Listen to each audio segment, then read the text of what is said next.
back. We're here. We're on the road, Jeandra. On the road to Canelo-Bivol. Welcome to the best women's boxing show, period. Jeandra, we're on the road for our own podcast for this mega fight. Look at this. Canelo versus Bivol, the most dangerous fight. We've said it before. The people we've interviewed, they say this is a dangerous test for both of them. We can't wait to see how this is going to play out for all of them. And we're excited to be on the road with you guys. We're normally in the studio, but this was an important fight for us to be out. Canelo's best test against Dimitri Bivol. It's an exciting fight week, and it's going to be an exciting fight night. I cannot wait to see what goes down. And we also heard that a certain female fighter, a certain champion, will be in the building that night, that night. So hopefully we get to interview this certain person. We can't say because we're not supposed to know. Yes, we're going to keep it. It's a big secret. Undisputed. But it's somebody you haven't seen on the show yet who's undisputed. Not just yet, but she will be on here. Somehow, some way, we're going to do it, damn it. By a wing and a prayer. Yes, we are. Oh! I'm just kidding. I was going to sing. Living on a prayer. Okay, well, back from our shenanigans, but this is what we're going to be bringing you everything here from Canelo versus Bivol Fight Week. So tune into all our interviews and check out all our other interviews right now on YouTube. Like, share, subscribe, and also our TikTok. And we're not doing all this on it. No, we are actually doing some interviews. Well, I mean, they're all from our interviews, but you're going to get to see a little bit more about who we are on our TikTok. So, Jeandra, can't wait. It's our first fight night on the road again. On the road again. Just can't wait to get on the road again. All right. Okay. I am Cynthia Conte. And I'm Jeandra LeBeauf. Thanks for tuning in to the best women's boxing show, period. All right, guys. Well, we are here for our very first episode in the media room for Canelo versus Bivol, best women's boxing show, period. And our very first guest, Jeandra. Wait, first of all, I'm Cynthia Conte, and this is... And I'm Jeandra LeBeauf. Sorry, we have to jerry-rig this with two mics because we're having issues here. But our very first guest for today is Bernardo Osuna. You hear him as the base. Actually, you're the best voice on ESPN, by the way. Thank you. You should always be doing a lot of calls and in-ring interviews all the time. But thank you for joining us. It's my pleasure. I mean, I've known you guys forever, and it's finally a pleasure to be sitting across from you and doing an interview with you. Oh, the pleasure is entirely ours. So we're here for Canelo-Bivol Fight Week. And there's a lot of, the slant obviously is very heavily for Canelo, but what do you think that Bivol brings to this fight? I think he brings skills. I think people underrate just how hard it is to get on the inside against Dimitri Bivol when he's motivated. I mean, people look at his last few fights and, the names weren't there, but when you look at his road to the title and then his first defenses, that's when he was at his best against the Sullivan Barreras, against, Joe Smith Jr. I think that's the one fight that I looked at for, in preparation for the Canelo fight, that how successful was he in keeping Joe Smith at bay with that jab and making him pay every time he committed. Now look, we know Joe Smith is a very rudimentary power puncher. Canelo's got a lot more skill, more nuance to his game to get on the inside. But that's going to be the toughest challenge for Canelo, is how do you get inside Dimitri Bivol? If he stays active, if he boxes well, if he stays, it doesn't allow Canelo to set his feet. That's what he brings to the table. He's going to bring a lot of challenges to Canelo in terms of cutting off the ring, cutting the distance, and being able to work that body. I kind of find it a little insulting that a lot of people are edging. I mean, they're not even edging. They're actually giving the win to Canelo. They're already saying he's going to win. And people don't realize Bivol is a very dangerous fighter. For the fact that Canelo is moving up in weight, but he's not a true 175er. Bivol is. And with that jab, it is a very dangerous jab, and that's what he's looking to do. And just watching Bivol in the press conference, he's not here. Like they said, he's so stone cold that he's just here because he knows he wants to keep his belt, and this is a legacy fight for him. You know what? It's legacy versus opportunity, because I think this is the moment that Bivol's been waiting for his entire life. It's credibility. It's the big stage for him, and because we look at the names on his resume, they're good names, but they're not Canelo Alvarez. And I think that's the difference, is you put Canelo Alvarez's name on your record, all of a sudden people recognize it, and there can't be an excuse, well, he's too small. Well, he beat Sergey Kovalev, who was a power puncher at this weight class, and there's a reason that we all consider Bivol to be the best light heavyweight. Why? Because he's the most complete. Both Joe Smith Jr. and Berbiev, who are going to be unifying on June 18th on ESPN, plug. They are power punchers. They have, what it takes to be champions. But when you look at Bivol, he's a different type of animal, and he's a different type of fighter. So it will be, a difficult fight. But with Canelo, it's always how long till he figures you out? How long till he can break you down? And I think that's the question. Will Bivol be able to resist that onslaught from Canelo once he gets comfortable? And the one thing you mentioned is that Bivol's not afraid of this stage. I think one of the things that we've seen with Canelo opponents in the past is that Mike Tyson factor, where before the bell rings, you've already lost the fight. Yeah. And I think we've seen top level fighters do that. We're talking about 3 undefeated junior super middleweights that he beat to become the undisputed champion, and they all kind of just like, whoa, what the heck's going on? I don't think that'll be the case with Bivol. These fighters from the Soviet bloc, it's like they come from nothing. They've been through so much, and I think that's the one thing that you got to realize. Much like Canelo, he came from nothing, so nothing's going to scare him inside that ring, and I think the same is for Bivol. Mm-hmm. He has a lot of hunger and strength and integrity and focus, Bivol, that he's bringing to the ring. When we look at the spectrum, we've seen a lot of variety of opponents from Canelo in the past. If you could think of any fights of his in the past, which fighter would you say has kind of a similar style of Bivol? We know he works behind the strong jab, as Sin mentioned, but has there been an opponent in his past with even the slightest similarity of style? I don't know, because they've been undersized. If they've had quick hands, if they've had a quick jab, they've been undersized compared to Canelo. So I don't think he's ever faced a specimen like Bivol, where he's Rocky Fielding, maybe. When you talk about Callum Smith, we all thought Callum Smith was going to give him a challenge. He's taller and longer than Bivol, but when the bell rang, he wasn't the same guy. He froze. Right, and then you see what he does the next time out, and he almost kills a guy in the ring. And you're like, so he didn't forget the fight that night. It's just Canelo is either that good in terms of taking your strengths from you, or it's just the fact that, when the lights come on, there's just some guys who aren't made for it. When they say so-and-so is the boogeyman, do you think Canelo would be considered the boogeyman? There's a lot of reasons to consider him the boogeyman. But no one's ever called him that. Exactly. Because he's a counterpuncher. I think when you think boogeyman, you think Berbiev, right? You think a guy who's gonna okay, you give me your best shot, and guess what? I'm gonna walk right through it, and then I'm gonna come get you. Yeah. I think that's what we think when we think boogeyman, right? And so with Canelo, it's not like I'm gonna take your best shot. It's I'm gonna avoid your best shot, and then when you throw your right hand, I'm gonna hit you to the body. And so I think that's why we don't consider Canelo a boogeyman. But in the sense that he breaks you down, in the sense that he's smart about how he goes about his business. If we look at the Kovalev fight, who was a boogeyman at that time as well, he was coming off of an 8-week camp after a brutal fight against Yard, but I think you give Kovalev 12 weeks anyway, and he still gets broken down late in the fight. Yeah. But nonetheless, that's what we saw, right? We saw a man who we thought, if he lands, watch out. But Canelo's got a chin. His neck is non-existent pretty much. You see those exercises? I mean, it's like, it's a trip. But so could you call Canelo a boogeyman? Yeah, but the fact that he's more of a smart counterpuncher who lets you make a mistake and makes you pay, I think that's why we don't look at him as a boogeyman. Yeah. We saw Canelo on stage, and Bivol as well with his belt, but belts. It's always about the belts. Can the belts be too much? Does it diminish his? He's going to go into the Hall of Fame first ballot, no question. But at some point, does the gathering of all these belts diminish his history in the sport, in a sense? I always looked at it like this. When you look at boxing today, there's 17 weight classes. There's 4 belts available in every weight class. You do the math, it's like 50 something, right? But then you add to that each sanctioning body has 2 or 3 champions. So you're talking about like 150 champions. When we go back to the old school days where there was 2 belts, there was 1 champion per division, there was 7 weight classes or some 8 weight classes, the original.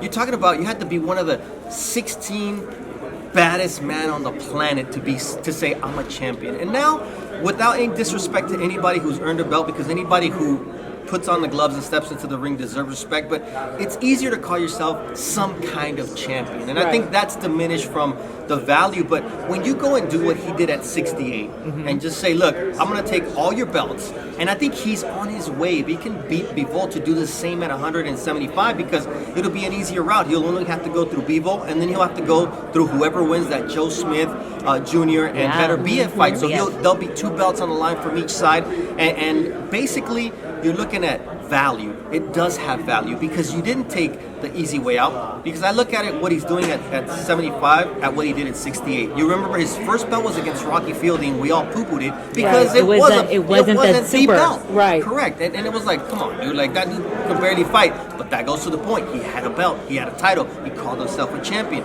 But then you look at what he did, taking every one of those belts. Callum Smith, then beat Billy Joe Saunders and Caleb Plant. You can't take anything away from him because those were the guys. And people will say, well, why didn't he fight Benavidez? Well, it's not his fault that he lost the belt off, on the scale and for extra, curricular activities. That's not on him. If he had a belt, guess what? He would have got his crack at Canelo Alvarez. So you have to be there to be a champion and have a belt, and he went through it, and he may do it again at 75, and then you can't take anything away from him. Well, I mean, allegedly yesterday he did talk about once he maybe cleans out the division, he's challenging Alexander Usyk. And I even think that if whatever happens with the Beterbiev fight and Joe Smith fight, I was assuming maybe he's thinking if Eddie Hearn can make that fight with Alexander Usyk after the Joshua fight immediately, what would happen to the Gennady fight, the third, if Canelo were to win, and also possibly maybe John Ryder or somewhere, because I know Canelo wants to fight in London. Yeah, but wouldn't you rather fight Alexander Usyk in London? Or, it's just one of those things that it's in this era of the super heavyweights where you're talking about 6'9", Tyson Fury, Deontay Wilder, Anthony Joshua.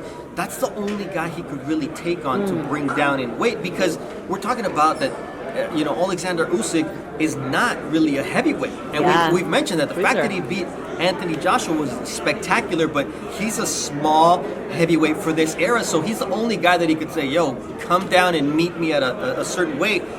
The problem there would be, you brought him down to cruiserweight. So it's like, it's still going to be criticized, but just think about a guy who started at 147 pounds winning the heavyweight title. I mean, it's crazy. We're talking can about, happen. And we're talking about Joe Louis type stuff, and Sugar Ray Robinson, and those are the men who did that back in the day. And so you'd have to step back and say, what can you criticize from this guy? If he goes out and he talks about challenges, well, what's a bigger challenge than doing that? We were all like, he's really going to go to cruiserweight against Iluka Makabu and try to do that? Well, yeah, he was. And now, pound or two more and he can fight for a heavyweight belt. So it's just a trip that he's one of the few guys who can go up in weight, maintain his power, and come back down, because that's what he would be doing to fight Triple G. Yeah. And that's what he's done before, go up and down and maintain that weight.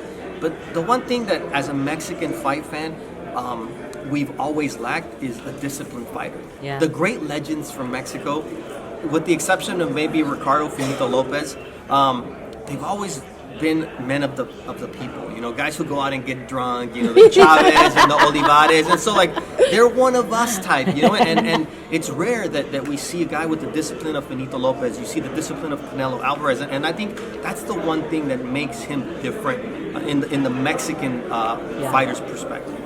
And lastly, you've had a front row seat to Canelo's career professionally, enjoying it as a fan. What do you think his ultimate legacy will be for the sport? I had the privilege of calling his first U.S. fight at the Morongo Casino against Larry Mosley. Wow. And the crazy part is, they came to us and this redheaded kid from Mexico, he's going to be so special. And so in the fight, I'm like, okay, where is it? It's like sometimes people hype something up so much that you're like, okay. And I was like, okay, I could see the talent. I could see where he's at. So to see his development since his U.S. debut on our air on Solo Boxeo to where he is today. I mean, you're talking about a kid who made $40 for his first professional fight. And now he's, 58 million a fight. Payday. Payday. And you talk about things that are earned, not given. And so you got to respect his grind, and you got to respect just how hard he works. We've all been to his gym, and just there's no days off, and there's a tone that he sets for everybody else. So when all is said is done, he may go down as the greatest Mexican fighter ever, and you won't be able to have an argument against that Yeah. because of what he's doing and how he's doing it. So, I think he's still active, so I don't want to crown him yet. But when you look at accolades and titles won, well, he's already there. Yeah. But I think it's that connection with the fans. It's and that's what people talk about, in the middle part of his career, and it's changing now because he's becoming more open with the fans and he's becoming more confident in who he is. The way he's speaking English. I mean, can you imagine if Julio Cesar Chavez had learned to speak English like he did? Barrera did a little bit of it, but he didn't take it to the level. Now Canelo's sitting down and doing full interviews in English, and those are the things that turn you into a global superstar. Because I've had this conversation with him at some point, before the Cotto fight, and I was like, man, if you ever learn English, you don't even understand. And he was like, yeah, but I'm already a big star. I'm like, no, there's a next level for you. And to see him doing it is just goes to the discipline, the way he trains at golf. Like, he's a perfectionist. Imagine doing what all these guys do, going to the gym, doing your cardio, doing your gym work, and then you go and spend 4 hours to play golf because it's a passion. So everything he does the right way. Wow. Well, I know that we're going to wrap on Canelo-Bivol, but we're going to, since our new podcast, Best Women's Boxing Show, period, we do talk about women's boxing. Yes. And for the fact that you have Michaela Mayer on ESPN, and I know she's been doing a lot of work in Europe. She went, Europe and New York, and I know damn well you witnessed one of the best female boxing performances ever. So jealous. Taylor versus Serrano. You know what? I wasn't there. I was calling the Shakur Stevenson fight against but Oscar did you Valdez. watch it though? From I your did. phone? So it was like hard, right? But then you sit down and you watch it and you look at the women delivering. Yes. Women rarely fail to deliver because that bell rings and they're going at it. Yeah. But the skill level and the drama in that Serrano and Taylor fight, the way that fifth round played out, and you're like, is it going to happen? I'm getting the chills thinking about it right now. And then, the way that Taylor comes back, was it a close fight? Absolutely. Yeah. But maybe that's what female boxing needed. It was not a blowout. It's not just like, boom, I'm so much better than you. And that happens in male boxing a lot. Is like you built up the expectations for this fight, and then it gets to the point where you're like, okay, it's a they don't snoozer. deliver. And so they delivered on the grandest of stages.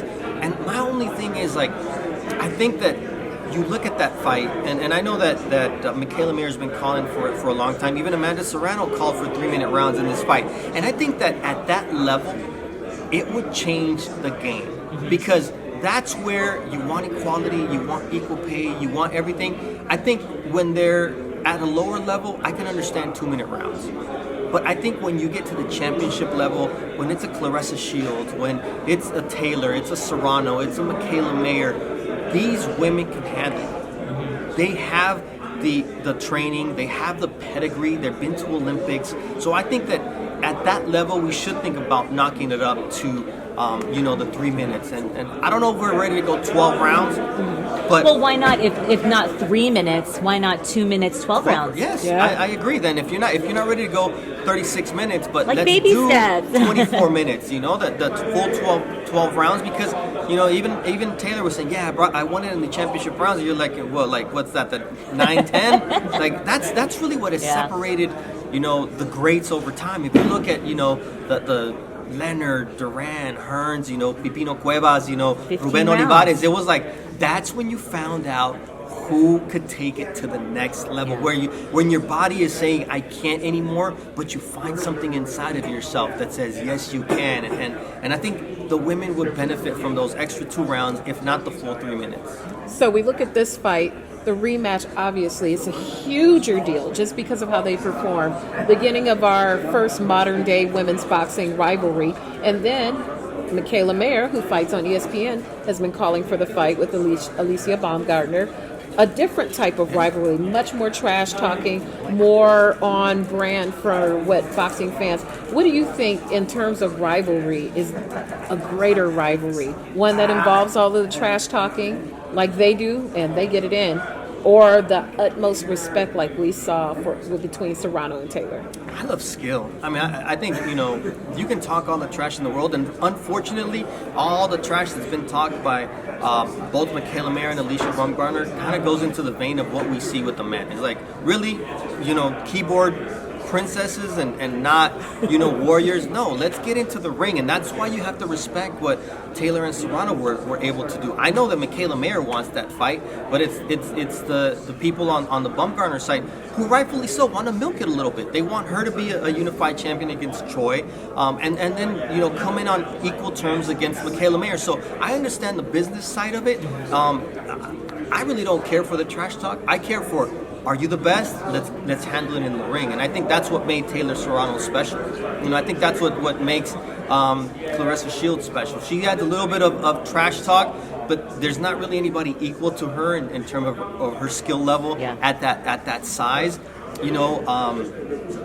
We've got the new undisputed champion, the HH Diva, Yes. and what she's gone through. Like, you look at her struggle to be where she is, and I really love Sean Dezern Cruz because nothing's been given to her, and she's had struggles, and she lost to Claressa Shields, and she came back and did it on her own again. And so, like, I just love women's boxing because the ones who are at the elite level are really great fighters, and they really want that smoke.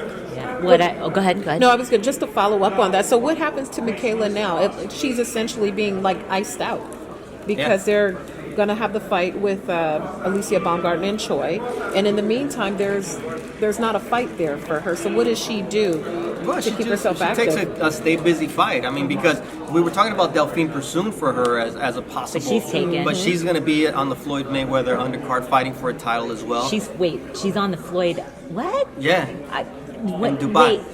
I didn't. Oh, I know. I heard it was in Dubai. I didn't know that. So it's for WBC silver.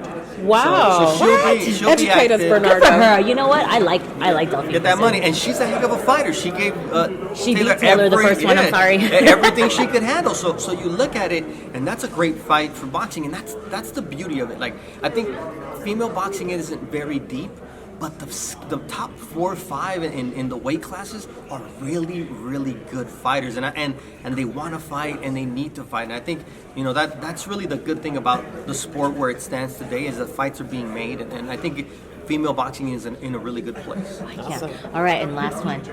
Do you really think Tyson Fury is going to retire? Well, look, retire from boxing, but he's already said he's gonna go in against Francis Ngannou, and then he's gonna do WWE. It's one of those things where you can make that crazy amount of money and not go through the grind of what they put themselves through for a real fight. I mean, you see it with Floyd. He's doing his thing in Dubai, and then he's got a plan to keep doing more. Why? Because he can make crazy money without any real consequences. It's true. I mean, it's like, who wouldn't do it, right? So Anderson Silva, who's on that card too, he's like, I made more money in my last 3 exhibitions than I did in my entire UFC career, and he was the best. Yes, he was. He was one of the pioneers that took UFC to the next level. Yet, why are all these UFC fighters moving over to boxing? Because they know where the money's at. Where the money resides. Oh, Bernardo, you were so great on there. Thank you for being our very first guest in the media room. Best Women's Boxing Show, period, on the road. Yeah, we are. We are on the road. Hi, everyone. I'm Cynthia Conte, and welcome to the Best Women's Boxing Show, period. I got my co-host. I am Jeandra LeBeauf, and we are live and direct at the MGM Grand Arena, and we have a fabulous guest today. Mm-hmm. Fabulous. Seen all the action, seen some of the biggest moments in the sport. And the man with that, wait, hold on. The time is now, and what is it? Fight starts. Well, no, that's the other one, but the fight. Well, I don't want to say it out loud. When you say the beginning, and then you started. The time has come. I said. Yeah, and you did it so perfect at Taylor Serrano. If you guys don't know, David Diamante, the man with the golden, rugged voice in the ring. Thank you for joining us, David. Cynthia, thank you. Jeandra, thank you for having me. It is a pleasure to be here, and we have a huge fight weekend, Las Vegas, Cinco de Mayo. A feliz Cinco de Mayo de todos los mexicanos. So.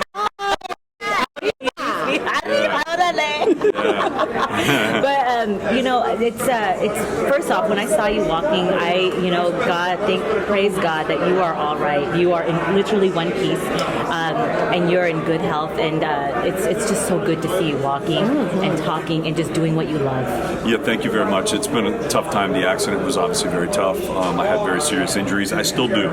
So I know I look good, but I'm also still injured. I'm still in quite a bit of pain, and I'm going through different rehab and different therapy to try to get better. But, it's a process. It's going to take time, and I'll probably never be the same that I was before, but, it's what happens. And I had a really bad accident. But I'm here, and I'm happy, and I'm walking, and God bless those doctors. And, I want to say thank you to all the fans out there, because I was in a really dark place. It was a very, very tough time, and a lot of pain and a lot of not knowing what was going to happen and what would be the future if I would walk again or what would happen. And getting the messages from all the fans and everybody out there, it was amazing. And I'll say this, it's funny because we were talking off camera a little bit about Katie and Amanda in the fight last week, and I just want to say the boxing world's amazing because I had messages. Obviously, I worked for Matchroom Boxing and DAZN, but I had messages all across the board, whether it was Top Rank, whether it was Golden Boy, whether it was Showtime, Sky Sports, and people from all over the world, different networks, different promoters, they all reached out, and I tell you, it really made a difference, and it helped me,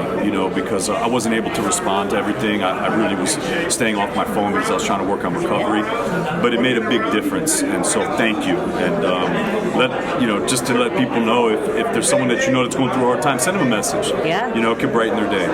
So thank you. I'm glad you said that. I mean, it was such a sad day when we heard the news and just saw what happened. We're very, very grateful. The boxing community, when we do it right, it's very small. It's a very loving community, and you're a huge part of it. So we are very glad you are here to speak with us. And I'm so tempted to go, Diamante! Diamante! And say it twice. I wondered that. I know that every ring announcer has their own style. Why did you start that style? It's very distinct, very different from everyone else. I'm always curious to the process of how announcers develop their style. Well, the main reason I do, there's a couple different reasons, but the main reason I do it, I believe, first of all, fighters are putting their lives on the line, their health on the line, they're putting everything on the line. And when you say the last name the first time, Alvarez, everyone's making so much noise. Sometimes it gets lost. Yeah. The second time it cuts through, and I just believe the fighters deserve that. They deserve that second time, that punctuation, like this is who's in there. And also it's part of boxing tradition and boxing history. The great Johnny Addy from Madison Square Garden many years ago used to do it. Yes. Ed Darien in Atlantic City used to do it. And as a kid growing up, I saw it, and to me it seemed like the right way to do boxing. It was a traditional way, and I just loved it. And I've been doing this almost 20 years, and I've done it. If you see videos of me doing the amateurs many, many years ago, I did it even then. So it's always been my style. I remember when the dreads were short. You can do it all the time. Yeah. How long have you been growing those dreads? Those are pretty long. I haven't had a haircut since 1988, so yeah. Wow. It's been a long Isn't time. it heavy? Do you know how much your dreads weigh? I don't, but yeah, it's pretty heavy. But I think that, like you see fighters with the weights on their neck, and I probably have the best chin in boxing. Oh, well, you know what? Aside from, like I said, we are so excited that you're here and you're in great health. But we're here for Fight Week, and you are our second. We're on the show, we're on the road doing our show, and you're our second guest. So tell us, Canelo versus Bivol. I know that you work for Matchroom, but they're both DAZN fighters, and this is a very, very, very tough fight for both. One skill. I love what you just said, because it is. It is. It's a really tough fight for fight. both. It's not an easy fight for any one of them, and that's what makes a great fight, right? And that's what makes a great fighter like Canelo. He takes chances. The name of this fight is Legacy is Earned, and he is building his legacy. Of course, he wants that strap at 175, but it's really more than about that. He's done 4-division world champion, 3-division unified champion, 2-division lineal champion, the only undisputed super middleweight champion in the world. This guy turned over in 05 at 15 years old. I mean, it's amazing. He won his first title 6 years after that. and now look what he's done. He's really boxing's biggest attraction. He's fighting on Cinco de Mayo weekend, taking on, a monster. Bivol is in his 8th title defense. Bivol, the one thing he doesn't know how to do is lose. He's undefeated, 19-0, 11 knockouts. He's a tough customer. I've announced a couple of his fights. I've been at many of his fights, and I've watched him. He's a really tricky fighter, and it's a very tough fight for Canelo. You absolutely said it, Cynthia. So it's I think the fans are really in for a treat. It's going to be hard to call what's going to happen, but I will say it's hard to go against Canelo against anyone. Yeah. And with Bivol, his has such a distinct style. He leads with that really strong jab. He's going to attempt to keep Canelo at bay. A firefight doesn't serve him in this fight. What do you think that he does exceptionally that could be effective against Canelo and Canelo's many skills that he brings to the ring? Well, you just said it. His jab is really great. He also has a huge ring IQ. Also, his self-belief. He has he really believes in himself. And like I said, the one thing he doesn't know how to do is lose. So he's coming in here to win. He's looking like, this is my title.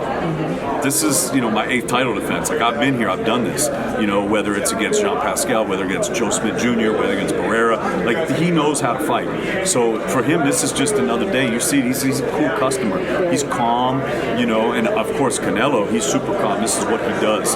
He rises to these big occasions. So he's going to have to use that jab effectively. It's going to be very interesting. It's going to be interesting to see how Canelo kind of solves the puzzle, because this is boxing on a high level, and that's what we see. We saw that against Saunders. We saw it against Caleb Plant. We see it against Callum Smith. We see Canelo just take apart these guys and kind of solve the puzzle in the ring. It's going to be beautiful to see if he's able to do that on Saturday. I was just going to ask, for a perfect fight for these two, I know that it's going to be a lot of boxing, a lot of trying to get on the inside for Canelo. But do you think Bivol will be able to knock him out? Do you think Canelo will be able to outbox him? These are great questions, and this is what I want to see. This is what we want to see. Yeah. And first of all, Canelo has been proven to have a great beard. Yeah, he really does. He's got a hell of a chin. He's got a hell of a set of whiskers. He really does. He's taking on Gennadi's punches. He's and like nothing. Yeah. Canelo's a tough customer. So I don't know. I mean, talking about, I briefly mentioned the Katie and Amanda fight last week. For me, the big question in that fight was, will Amanda's power translate at 135, right? Can she hurt Katie at 135? The resounding answer was yes. She can. Absolutely, she can. Okay, and I think we have kind of this question here also: can Canelo hurt Bivol at 175? I don't know. We don't know until we see it. People are even talking now about him dancing with Usyk. But let's see what's happening. Slow your roll, guys. Yeah, let's see what happens this Saturday. Let's see what happens this Saturday first. Yeah, these are some exciting times. To switch gears, we're going to come back to Canelo-Bivol, but back to the Taylor-Serrano fight. My God, we could feel the energy through the screen, and I feel like you have the best job, because once you announce them, you get to enjoy it. Not like the referees, not like the corners, not like the fighter. You can really sit there and enjoy it. Where were you during the fight, and what was your reaction? What were some of your favorite moments of that fight? I'll tell you, we witnessed something really special. Absolutely. Last Saturday. We were treated to a historic fight. Whether you were in the arena, whether you saw it on TV, it was something special. And I love that those women took that fight. When the bell first rang, I just couldn't believe I was actually watching it, because I've known both of these women for so long. I did Amanda's first world title fight many years ago. Yeah, it was at the Aviator in Brooklyn. I think it was 2011. It was a long time ago. Yeah, it was 11 years ago. So, I've known her sister and Jordan for forever, They're from Bushwick, Brooklyn. I used to live in Bushwick, man. Lived at Halsey between Irving and Knickerbocker, I'm right there in Brooklyn, I'm in Bed-Stuy now, but I used to live over there. So, and Katie, knowing her and doing as many of her fights as I've done, and knowing, it's funny, like, you talk about work ethic and how people are dedicated to the sport. I don't think there's anyone on the planet that works harder at the craft than those two women. There may be people that work as hard, but maybe not harder. I mean, both of these women don't do anything but boxing. That's what they do. Okay, that's what they do, and they're really serious about it. And they were carrying their countries on their back. You know, obviously Amanda, not just Brooklyn, but Puerto Rico, and obviously Katie with Ireland. And the fans were there, and it was amazing. I talked a little bit earlier in this interview about the solidarity of the fans coming together and sending me messages, but I don't think I finished my thought. The solidarity that night of the boxing world to come together. All the women fighters that were there, whether it was Layla Ali, whether it was Christy Martin, whether it was Cyborg, whether it was Clarissa Shields, or Michaela Meyer, Sinisa Estrada, Sonia Lamonicus, Terry Harper, Alicia Baumgardner, Jessica McCaskill. Like, they were all there. All the women were there. They all came out to support. It was lovely, and also it was a different environment because, yeah, the fans, you had the Puerto Rican against the Irish fans, but at the same time there was like a celebratory. People knew they were witnessing history. So yeah, it's a competition and they were going for their charges, but they also still were just happy to be there. And at the end, instead of a lot of fights, people were kind of hugging and happy that they feel like they really witnessed something special. Everyone was on a high that night. It was amazing. So it was a really magical moment, and you're right, we're witnessing some great times in boxing. It's funny because even from the very beginning of both of their walkouts, for both of them just taking it all in. And Taylor and Serrano took it in very differently. Like, Taylor looked like, first I'm like, is she all right? At first she looked tired. But Serrano, you know, she was just like happy and smiling and like, this is her home. This is Brooklyn. And for them to perform and just, it was so loud. People, all the tweets, they're like, it's so incredibly loud in here. We can't, the ref didn't even hear the bell a couple times. And then when they said David Diamante did the best he's ever done, the way you introduced them all, and then just round by round, and we cried. I even said to you when our post-fight thing, I didn't mind hearing all the anthems. I'm like, you know what, this is a moment, and I cried. We cried. I was like, and just even like seeing things on Twitter, just a recap. I'm like, I'm gonna cry again because I go, for women to have this kind of history is incredible. Oh my God, I'm getting so. It's okay, Cynthia. I'm with you. But it's just like, it was beautiful. You know, for men, it was beautiful. For men to see this, it's like women fight just as badass as men, and they can perform. And yes, it's taken women this long, but they can do exactly what men do, but with heels on. And they performed an incredible match at MSG, and we're all going to talk about it. And I think BBC is going to put it on. Oh my God, I'm so sorry. I'm like such a crier. It's okay. Sorry. It's okay. It's, to me, it's natural because it was so emotional. Yeah, I love that. I love that you're crying. It's tears of. I get the same type of, like, sometimes I get teary for the things because you feel what you're taking in, like being in the center of the ring, watching Amanda's walk out and her standing in the ring, and the crowd, you know, appreciating her. Don't start getting me going. All right, but it was really special. Yeah, it was really special. I mean, we're talking, you know, 9-time 7 division world champion, Guinness Book of World Records. That's never been done. Yeah. She's so dedicated to the craft, to the sport, and Katie Taylor has single-handedly changed the sport. What this woman has done, and she is so humble. So is Amanda. Yeah. But she is so humble, and it's just like, it's beautiful. And watching, to me, it was spiritual. Like, Katie's walkout was spiritual. Yes. She took her time, and she took it in. Like, almost like this is a moment in life. And like, it was just something special, and you saw that right before they touched gloves. Amanda was like, this is crazy. Like, oh, that was such a moment. See? It was amazing. I was so proud of boxing that night. I was just so proud of everyone. It was like the whole universe came together. Even the other fight delayed the start of their fight just so we could appreciate. That was a heck of a fight. Beefy Smith, Liam Smith. This kid is so. This kid is so tough. I've known him for years, and his family. His family's wonderful. Paul, Stephen, Callum. These guys are great. They're from Liverpool. I spent a lot of time in England. I've called a lot of his fights over there. Also for Callum. You know, I love these guys. They're a fighting family. They're Scousers. They're tough. And Liam Smith is no joke. Like, he was like out for blood, and there was a lot of blood. Relentless. It was a really exciting co-main event. Yes, it I was. really liked that fight. It was great. I hope Jesse's okay. I know. Big fan of Jesse Vargas also, so hope he's all right. But man, Liam Smith, he did the business that night. He just had a really tough fight with Anthony Fowler in the UK. I did that fight at the Echo. It was incredible. What a great night that was. Wow, that was a great night. And so seeing Liam Smith do the business was great. Let's talk about even the other undisputed fight, Franchon Cruz-Dezern versus Sidurus.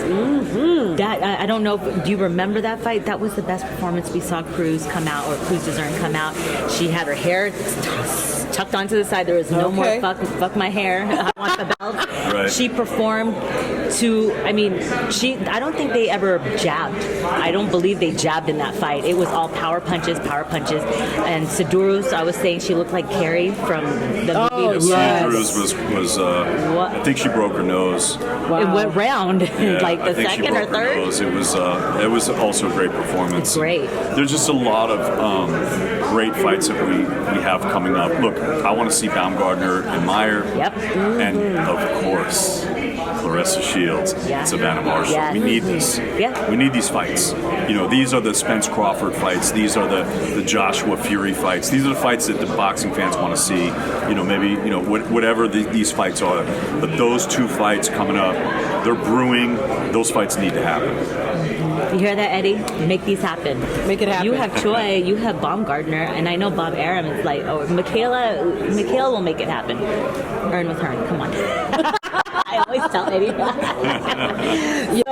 Okay, well, if you can just give us a quick prediction, Canelo or Bivol? The fans are going to win. We do win. I'm the announcer, so for me, you're not allowed to. You don't want to. You don't want to. I'm allowed to do whatever I want, but it's you know, I like to be respectful. I like to be Switzerland. I like to stay neutral because I try to give each fighter as good an intro and as big of a chance to do what they're going to do.